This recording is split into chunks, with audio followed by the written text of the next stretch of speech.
Okay. నార్మల్‌గా మీరు భిక్షాటన చేస్తూ ఉంటారు గదా! భిక్షాటన అనేది మీరు అడిగినప్పుడు ఒకరు ఇస్తే తీసుకోవాలి. లేదంటే ఇంకొకరి దగ్గరికి వెళ్లి అడగాలి. అవునా? అవును.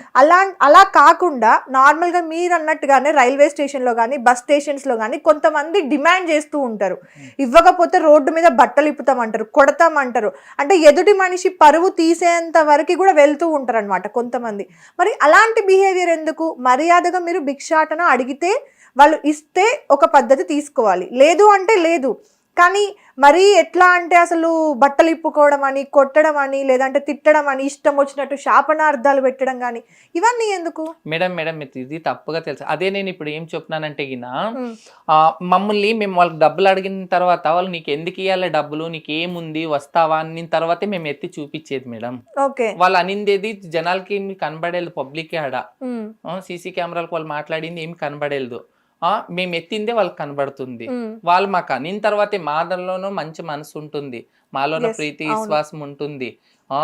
మాకి అందరిని మాకంటే మేము సమాజానికి దూరం, తల్లి తండ్రికి దూరం, మాకి హస్బెండ్ ఉండు, భార్య ఉండు, మా వాళ్ళు మాకు ఇచ్చిన వాళ్ళే వాళ్ళే, మా అమ్మ నాన్న దేవుడితో సమానం చూస్తాం. మేము డైలీ దేవుడిని మొక్కుంటాం. ఎందుకు దేవుడా మాకు లేకపోతే ఫస్ట్ అంగడి వాళ్ళకి కానీ వాళ్ళకి బాగా దుడిమి అని అనుకునే మేము పోతాం.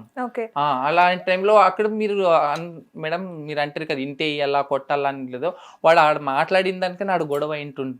ఎందుకంటే చాలా మంది అండి, ఒక 100లో 30-40 మంది కూడా నార్మల్ గా ఫేస్ చేసి ఉంటారు. నార్మల్ వాళ్ళు ఒక ట్రాన్స్జెండర్స్ వాళ్ళ వల్ల, అది కూడా ట్రాన్స్జెండర్స్ అందరూ కాదు, కొంతమంది ఉంటారు అనమాట ఇలా బిహేవ్ చేసే వాళ్ళు.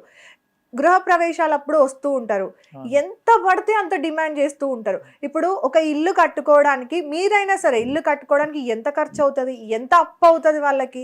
అలాంటిది వాళ్ళ దగ్గరికి వచ్చి మీరు 1000 ఇచ్చినా 10 ఇచ్చినా 20 ఇచ్చినా సరే సంతోషంగా తీసుకొని ఆశీర్వదించి వెళ్ళాలి. కానీ అలా ఉండదు, నాకు ఇంతే కావాలి, ఇంత ఇల్లు కట్టినావు కదా ఈ మాత్రం ఇయ్యలేవా నువ్వు అని డిమాండ్ చేస్తూ ఉంటారనమాట కొంతమంది. అది అస్సలు అర్థం కాదు. అరే వీళ్ళ లాంటి వల్లనే కొంతమంది మంచి వాళ్ళు ఉంటారు, వాళ్ళకు కూడా అనవసరంగా పరువు పోయే చేష్టలు ఇవన్నీ కూడా ఇచ్చినంత తీసుకోవచ్చు కదా అని అనిపిస్తూ ఉంటది అనమాట. అదే మేడం మమ్మల్ని గవర్నమెంట్ గుర్తించి మాకు ఏదైనా జాబ్లు ఇస్తే మనం భిక్షాటనకి పోయేది.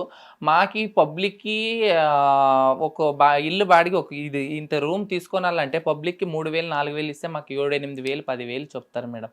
మేము అలాంటి టైం జబర్దస్తి చేసుకొని మా కడపాత్రము, మా మేకప్, మా బట్ట, మేము అలాంటి టైంలో దాతల్ని ఇంతియండి సార్ అంతియండి సార్ మాకు కడుపు నిండేదు అని డిమాండ్ కాదు మేడం, కడుపాత్రం అది డిమాండ్ కాదు. అది మాకు ఇట్లా ఖర్చులు ఉంటాయి కదా. అవును.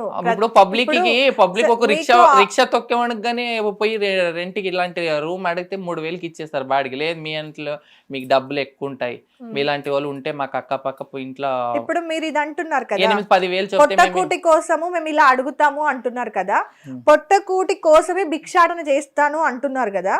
మరి మీ ఇన్స్టాగ్రామ్ లో ఒక వీడియో చూసా, గురుగారు అని చెప్పేసి పైసలు ఇలా వేస్తున్నారు, అవునా? అదేంటి మరి, అంటే అంత ఎక్కువయ్యాయా డబ్బులు? అలాంటి కాదు మేడం, మా ఖుషి అది, మా ఖుషి. గురుకి డబ్బుకి రెస్పెక్ట్ లేదా? గురువుకి మేము ఖుషిగా, ఎందుకంటే మేము గురువుకి ఏమేము ఇప్పుడు గురువు మమ్మల్ని వెళ్ళి మా గురువు బతకాలి, మా గురువు రాదు, ఎందుకంటే ఏజ్ పర్సన్స్ అయిపోతారు, మా గురువుకి ఏం రాదు.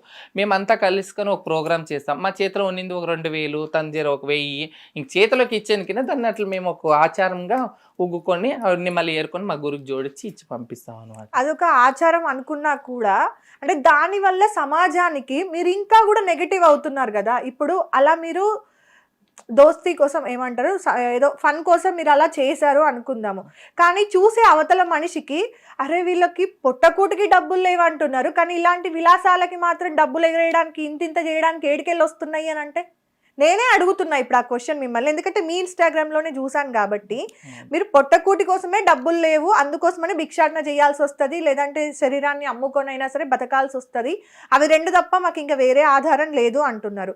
మరి ఇట్లా ఇష్టం ఉన్నట్టు డబ్బులు ఎగరేస్తే అవతల వాడికి ఏమనిపించాలి? నెక్స్ట్ టైం మీరు కనిపించినప్పుడు కానీ, ఇంకో ట్రాన్స్జెండర్ కనిపించినప్పుడు కానీ, అరే వీడు తీసుకొని డబ్బులు ఇట్లా ఎగరేస్తారు, ఈమె తీసుకొని డబ్బులు ఇట్లా ఎగరేస్తుంది, సో వీళ్ళకి డబ్బులు ఇచ్చి లాభం ఏంటి? నిజంగా కష్టాలు ఉన్న వాళ్ళకి ఇలాంటి వీడియోల వల్ల ప్రాబ్లమేగా. మరి ఎలా ఎగరేస్తారు? డబ్బుకంటూ ఒక రెస్పెక్ట్ ఉంది, అవునా? మన హిందూ సాంప్రదాయం ప్రకారం మనం డబ్బుని లక్ష్మీదేవిగా గౌరవిస్తాం, అవునా? అలాంటి లక్ష్మీదేవిని మీరు ఇలా ఇప్పుడు మా దాంట్లో మా ట్రాన్స్జెండర్ లోనే కాదు మేడం, పబ్లిక్ లో గానీ ఇస్తారు కదా మేడం. అలాంటి ఇసిన వాళ్ళని చౌరస్తా మీద అలాంటి ఇసిన వాళ్ళ మీద కేసులు జరిగినాయి. ఒక రోజు ఎలాంటి ప్రతి మీడియా ఛానల్ కూడా చూపించింది వాళ్ళని. సో మీకు రెస్పెక్ట్, పెళ్లిలో మార్వాడీస్ పెళ్లిళ్ళు అవుతుంటారు, వాళ్ళు ఖుషికి వాళ్ళు వేస్తుంటారు. ఇప్పుడు డాన్స్ మమ్మల్ని డాన్స్ కానీ పిలిపి పంపిస్తుంటారు వాళ్ళు పబ్లిక్. నేను అందుకే మిమ్మల్ని అడిగింది ఏంటంటే ఇది విలాసం కోసమా లేదంటే దీని వెనకాల మీ ఆచారాలు ఏమన్నా ఉన్నాయా అని అందుకే అడుగుతున్నా. మా ఆచారాలు అవి. ఓకే, మీ ఆచారం. బట్ దాని వల్ల అంటే ఎక్కడో ఒక చిన్న దగ్గర ఈ చిన్న వీడియో చూడడం వల్ల బయట ఎక్కడో అవసరం ఉన్న ఒక ట్రాన్స్జెండర్ కి ఆ రోజు ఇలాంటి వీడియోస్ వల్ల మీరు ఇలా చేస్తారు కదా, మీరు ఇలాంటి విలాసాలకు వెళ్తారు, అలాంటి వాటి కోసమైనా మీరు మా దగ్గర నుండి డబ్బులు వసూలు చేస్తుంది అని ఒకవేళ ఆ రోజు వాళ్ళకి డబ్బులు రాకపోతే వాళ్ళ కడుపు నిండదు కదా, అది మీ వరకు రాదు కదా. అందుకోసమని ఈ క్వశ్చన్ నేను అడిగాను అనమాట. ఇంకా వేరే ఏ దురుద్దేశం లేదు దాని వెనకాల.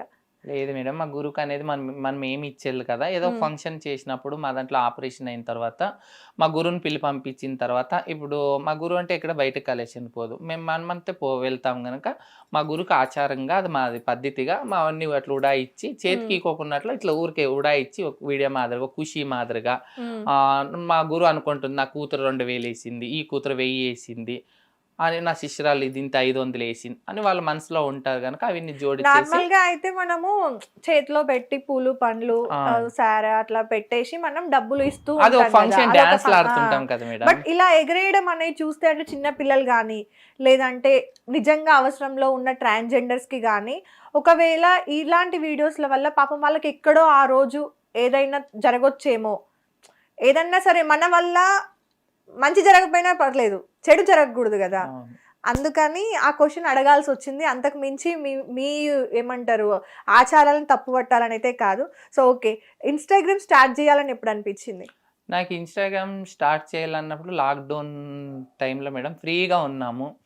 అప్పుడు టిక్ టాక్ లో చేస్తుంటే వీడియోలు, అంతే టిక్ టాక్ లో అంతేమో వైరల్, దాంట్లో వైరల్ ఏమి ఇది అవుతుండలేదు. ఈ ఇన్స్టాగ్రామ్ లాక్డౌన్లోనే వచ్చింది మేడం, లాక్డౌన్ టైంలోనే స్టార్ట్ అయింది. మళ్ళీ లాక్డౌన్లోనే మేము ఫ్రీగా ఉన్నాం మేడం. ఫ్రీగా ఉన్న తర్వాత మేము ఎక్కడికి వెళ్ళేది, అంతా ఫుల్ లాక్డౌన్ అయింది, ఎక్కడ చిక్తే అక్కడ కట్టలు కట్టినారు. ఇంకా అప్పుడులోనే నాకు చేయాలి వీడియోలు, ఇంట్లో ఉన్నప్పుడు ఊరికి రెడీ అవ్వడము వీడియోలు చేయడం, అట్లే నాకు ఫాలోవర్స్ లైక్స్ పెరిగి అట్లా పాపులర్ అయిపోయినా. హిట్ టీవీ యాప్, ఇందులో short news, live news, entertainment shows, movies, digital magazines తో పాటు మీ జిల్లా వార్తలను కూడా ఫ్రీగా చూడొచ్చు. ఇంకెందుకు ఆలస్యం, వెంటనే హిట్ టీవీ యాప్ ని డౌన్లోడ్ చేసుకుని ఫ్రీగా ఎంటర్టైన్మెంట్ పొందండి. Hit TV app, hit TV app, please download hit TV app. Hit TV app ని ఫ్రీగా డౌన్లోడ్ చేసుకుని ఎంజాయ్ చేయండి. మీకు నచ్చిన ఎంటర్టైన్మెంట్ కోసం హిట్ టీవీ యాప్ ని ఫ్రీగా డౌన్లోడ్ చేసుకుని ఎంజాయ్ చేయండి. హిట్ టీవీ యాప్ ని డౌన్లోడ్ చేసుకుని ఆస్వాదించండి, ఆశీర్వదించండి. ఇంతమంది సెలబ్రిటీలు హిట్ టీవీ యాప్ ని డౌన్లోడ్ చేసుకోండి అని చెప్తున్నారంటే ఎంత మంచి యాప్ ఆలోచించండి. అమెరికా అమెరికాలో చదవాలనుకునే వాళ్ళకి విశ్వసనీయమైన పేరు మన శౌర్య కన్సల్టెన్సీ. UK లో 1 year masters, 2 years work permit up to 5 years visa. Contact Saurya Consultancy. Contact 89851 89851.